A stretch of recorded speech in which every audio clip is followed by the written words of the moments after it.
পল্লীগ্রাম টিভির জনপ্রিয় ইউটিউবার ও অভিনেতা শফিক সম্প্রতি গ্রেপ্তার হয়েছেন।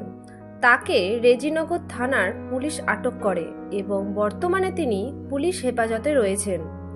গ্রেপ্তারের পেছনে রয়েছে গুরুতর অভিযোগ, এক নারীকে বিয়ের প্রতিশ্রুতি দিয়ে শারীরিক সম্পর্ক স্থাপন এবং পরে সেই সম্পর্ক অস্বীকার করা। ওই নারী থানায় লিখিত অভিযোগ করেন যে শফিক তাকে দীর্ঘদিন ধরে মানসিকভাবে নির্যাতন করে আসছিলেন এবং ভিডিও ভাইরাল করার ভয় দেখিয়ে ব্ল্যাকমেল করতেন। এই ঘটনার পর চুপ থাকা অনেকেই এবার মুখ খুলতে শুরু করেছেন। সবচেয়ে আলোচিত বক্তব্য এসেছে শফিকের সহ অভিনেত্রী শ্রাবণীর কাছ থেকে। শ্রাবণী এক ভিডিও বার্তায় জানান, শফিক শুধু তার সাথেই না, আমার সাথেও করেছে।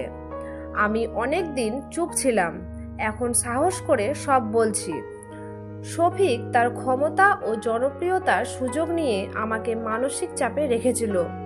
তো ভিউয়ার্স, এই বিষয়ে আপনার কি মতামত কমেন্টে জানাতে পারেন। ধন্যবাদ।